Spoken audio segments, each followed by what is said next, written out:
रामकृष्ण मैत्रिणींनो, स्वागत आहे आपल्या सर्वांचे। इथे गळा रुंदी आपण 2.5 इंच घेणार। गळा उंचीला तुमचा जेवढा आहे तेवढा तुम्ही घेऊ शकता। मी 10 वर पॉइंट लावला। मेन गळा आपला 10चा असणार आहे। त्याच्या खाली आपण पॅटर्न बनवणार म्हणून 2.5 इंचावर पॉइंट लावलेला आहे। इथली गळा रुंदी आपण 3 इंच घेणार आणि इथं आपण 4 इंच घेणार। ठीक आहे।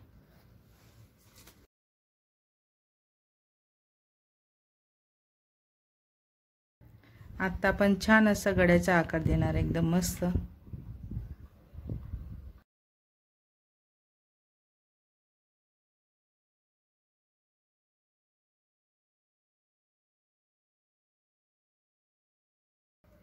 आपला हा गळा मेन आहे। आता आपण काय करणार, इथं 1 इंच वरती मी हा पॉइंट लावला। इथं देखील मी 1 ला पॉइंट लावणार आहे।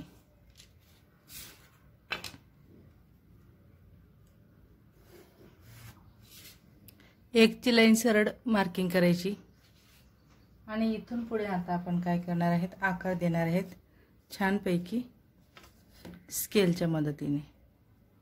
ही वाली स्केल घेणार।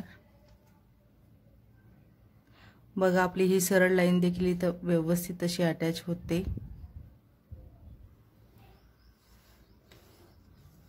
परफेक्ट असा आपला कर्व शेपने आपण इथं आकार एकदम छान असा दिलेला आहे। ठीक आहे। हे आपलं पॅटर्न आपण इथं तयार केलं। आता ह्या पॅटर्नला मी इथं ॲरो दाखवते की जेणेकरून आपल्याला मार्जिन ह्या बाजूला वाढवायचे आहे, हे लक्षात आपलं असायला हवं म्हणून।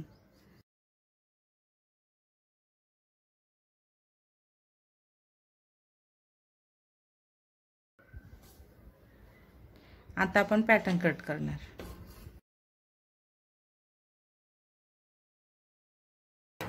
हे आपले इथं पॅटर्न कट झालेला आहे। आपण ह्या पॅटर्नला कॅनव्हास वरती वाढवणार आहेत आणि मग आपण कॉन्ट्रास्ट कापडमध्ये चिपकवणार त्याला। पॅटर्न आपण नंतर वाढवणार। सर्वप्रथम आपण हा जो काही गळा आहे तो आपण इथं तयार करणार। जर तुमचं कापड लूज असेल तर तुम्ही गळ्यावरती कॅनव्हास घ्या, कॅनव्हास लावून मग तुम्ही गळा अल्टर करू शकता।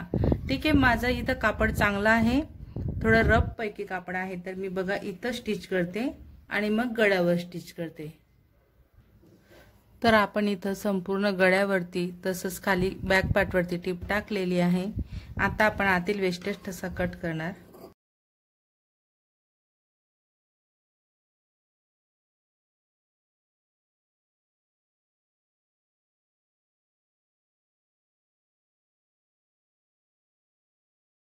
संपूर्ण गळ्यावरती मी दाबटीप टाकेल, तसंच खाली देखील मी दाबटीप टाकून संपूर्ण अस्तर अटॅच करणार आहे।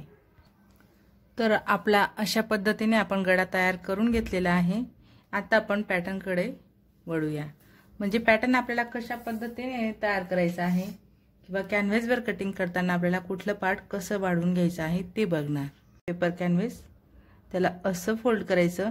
केव्हा पण लक्षात असू द्या, ज्या वेळेस आपण पॅचवर्क गळा बनवतो तेव्हा आपल्याला काय करायचे असतं, कॅनव्हास जो आहे त्याचा जो चमकणारा पार्ट आहे तो आतमध्ये असायला हवा आणि मग वरूनच आपण पॅटर्न ड्रॉ करायचं। ठीक आहे। आता हे 2 पार्ट आपले मोकळे होणारच आहेत म्हणून आपण याला अशा पद्धतीने इथं असं ठेवणार आहेत। जो की मी ॲरो दाखवलेला होता, ज्यावेळेस आपण पॅटर्न कट केलं तेव्हा मी हा निशाण लावून घेतला, तो ह्यासाठीच की कारण आपल्याला ह्या बाजूला मार्जिन वाढवायचे आहे। ठीक आहे। तर आपण काय करणार, सर्वप्रथम आपण हा जो काही आकार आहे आतील शेप तो जसा आहे तसाच आपल्याला इथं उमटवायचा आहे। खाली तसंच वर 1.5 इंच आपण जास्त घेणार आहेत मार्जिनसाठी, कारण आपलं हे पार्ट मार्जिनमध्ये जाणार आहे। म्हणून हवं तर तुम्ही नवीन आहेत तर 1 इंच जास्त घ्या। संपूर्ण आपण आकाराच्या बाहेर बरोबर 1.5 इंचावरती निशाण लावायचे आणि एवढी आपल्याला मार्जिन पॅटर्नमध्ये वाढवणं खूप गरजेचे आहे। जर का तुम्ही पॅटर्न जसंचे तसं काढत असणार आणि तेवढंच लावत असणार तर मग तुम्हाला ते पॅटर्न व्यवस्थित तिथं लावता येणार नाही।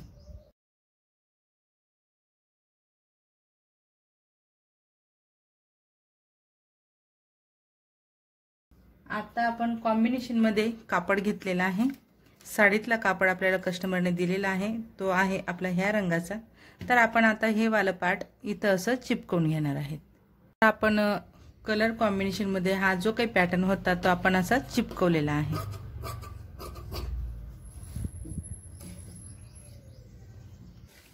अशा पद्धतीने आता आपण याला खाली काय केलेलं आहे, जो ब्लाउज पीस आपल्याकडे थोडा एक्स्ट्राचा कापड आहे तोच इथं वापरमध्ये घेतला। तुम्ही हवं तर अस्तर देखील घेऊ शकता, ठीक आहे। आता आपण इथून अशी टिप टाकणार आहेत। हा वाला जो पार्ट आहे हा आपला बाहेरील बाजू आहे ही वाली, आणि ही आतील बाजू आहे, म्हणजेच मार्जिन कडे जाणार आपला हे पार्ट असणार आहे।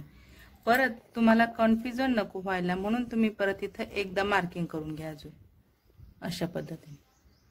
आता आपण बरोबर एकदम कॅनव्हासच्या एकदम काठावरून टिप टाकलेली आहे आणि आपण आता इथून 1/2 इंच असं लांबून कट करणार। कलर कॉम्बिनेशन मध्ये मी अस्तर का घेतलेला आहे हे देखील तुम्हाला लगेचच कळेल। इकडे आपण थोडं 1/2 इंच हे एक्स्ट्रा जास्तीचं घेणार।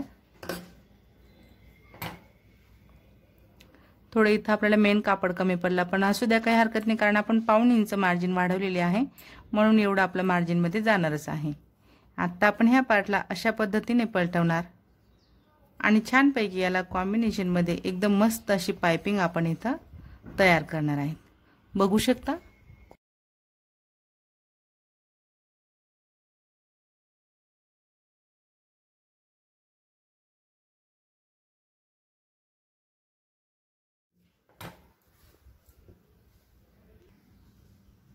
तर बघा इथं आता आपण हे पॅटर्न अशा पद्धतीने पाइपिंग काढून तयार केलेले आहेत।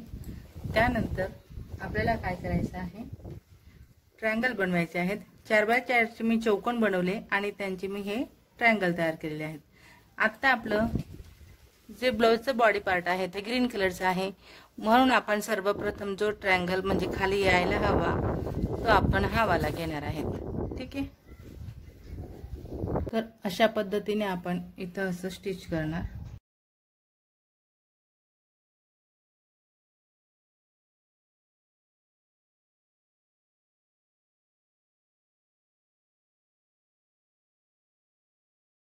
बरोबर 6 आपण हे ट्रायंगल जोडलेले आहेत, 3 ऑरेंज 3 ग्रीन। आपला हा जो काही ठसा आहे आपल्याला पॅटर्न इथपर्यंत बनवायचा आहे। आता आपण काय करणार आहे, ह्या पॅटर्नला बरोबर अशा पद्धतीने इथं बरोबर सेंटरला हे जे काही आपले ट्रायंगल आहेत त्यांच्या आपल्याला अशा पद्धतीने इथं सेंटर काढत आपण एक चेक करणार आपलं माप की आपल्याला नेमकं फिटिंग किती करायची आहे किंवा साइड पॅटर्न जे आहे ते आपण कुठून ठेवून घेणार आहेत। तर बघा आता हे जे काही आपण पॅटर्न तयार केलेलं आहे तर इथं आपलं स्टिचिंग करत असताना 1/2 इंच गेलेला आहे मार्जिन मध्ये, मग आपण 1/2 इंच लांबून असं इथं मार्किंग करणार आहेत। स्केलच्या मदतीने आपण इथे एक निशाण लावणार। बघा मी हा ठसा इथं ठेवलेला आहे, स्केल किती लांब ठेवलेली आहे बघू शकता। ओके, अशा पद्धतीने आपल्या ह्या साइडला मार्किंग झाली। सेम पद्धतीने आपण दुसऱ्या बाजूला देखील निशाण लावणार। ओके, याच्याने काय होणार आहे, आपली डिझाइन एकदम परफेक्ट तयार होणार आहे। आपण बघितलं आणि केलं त्याला काही अर्थ नाहीये, तुम्हाला डिझाइन देखील परफेक्ट अशी जमायला हवी, हाच माझा उद्देश आहे, म्हणून मी तुम्हाला व्यवस्थित मेजर करून सांगत असते। आता आपण हे पॅटर्न इथं असं अटॅच करणार आहेत। बरोबर चॉकच्या मार्किंगवर आपण इथून अशी टिप टाकणार। आपण बरोबर अशी टिप टाकून घेतलेली आहे। आता आपलं हे जे साइडचे पॅटर्न आहे याला देखील आपण व्यवस्थित असं बरोबर चॉकची मार्किंग जिथं आहे तिथूनच आपण स्टिच करणार आहेत, ठीक आहे। ट्रायंगलचे देखील हा जो कोना आहे इथून हा स्पेस किती येतोय आणि इकडे पण तेवढाच यायला हवं, या सर्व गोष्टींना खूप महत्त्व आहे। तुम्ही ज्या डिझाइन बघतात तुमच्या नजरेला ज्या एकदम आकर्षक वाटतात त्या तुम्हाला देखील यायला हव्या आणि परफेक्ट, तर त्यासाठी तुम्हाला मेजरमेंट खूप गरजेचं आहे आणि तुम्हाला सर्व मोजून मापून करायचं आहे। तर बघा आता 1.5 इंचावर आपली ही इकडे फिटिंग झालेली आहे। तर आपल्या इकडे देखील 1.5 इंच येते का, तर हो, आपली जी निशाण आपण लावून घेतलेला आहे ते देखील इकडे बरोबर 1.5 इंचावर आलेलं आहे। आणि जेवढा आता इकडे 1/2 इंच टोक खाली गेलेला आहे तेवढाच मी ह्या पॅटर्नच्या देखील 1/2 इंच टोक खाली घेते आणि इथून अशी टिप टाकणार आहे। आता आपलं हे पॅटर्न व्यवस्थित असं तयार झालेलं आहे। इथं आपल्याला काय करायचं आहे, याचं सेंटर पॉइंट काढायचा आहे। सेंटर पॉइंट काढायचा आणि चॉकने मार्किंग करायचे आहे अशा पद्धतीने। हा सेंटरला आपण चॉकने निशाण लावून घेतलेला आहे। तसंच बॅक पार्टला देखील आपल्याला सेंटरला चॉकने निशाण लावायचा आहे आणि सेंटर पॉइंट बरोबर असा मॅच करायचा। परफेक्ट असा येतोय का, आपला हा जो ट्रायंगल आहे तो पण व्यवस्थित शेप मध्ये दिसायला हवा। आणि इथून असं आता आपल्याला व्यवस्थित हे जे काही पॅटर्न आहे ते आता आपल्याला पिना लावून सेट करायचं आहे। संपूर्ण पॅटर्न आपण पिना लावून सेट करणार।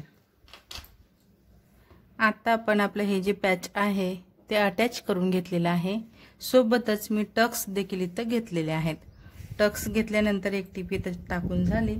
आता आपण काय करणार आहेत, कलर कॉम्बिनेशन मध्ये ही जी लेस आहे ब्रॉडवाले लेस ती आपण इथं लावून घेणार आहेत। अशा पद्धतीने लेस लावत असताना आपल्याला धागा चेंज करायचा आहे, लक्षात असू द्या। आणि सर्वप्रथम आपण ब्रॉड लेस लावणार तर बाहेरच्या बाजूने टिप टाकणार। गळ्यावरती बरोबर बाहेरच्या बाजूने टिप टाकायची आहे की जेणेकरून आतील बाजूला व्यवस्थित अशी आपली ही लेस अशी कव्हर होणार आहे। आणि इथं हा जो काही पानाकारचा गळ्याचा पॉइंट आहे इथंच आपल्याला फक्त प्लेट घ्यायची आहे। ठीक आहे, तर आपण लेस लावून घेणार। तर व्हिडिओला लाईक करा, शेअर करा, कमेंट करा। चॅनलवर नवीन असणार तर चॅनलला सबस्क्राइब करा। सोबत बेल आयकॉनवर क्लिक करून ऑल वर सेट करा रोजचे असे छान छान व्हिडिओ पाहण्यासाठी। चला तर मग भेटूया आपण पुढच्या एक छान अशा व्हिडिओ सोबत।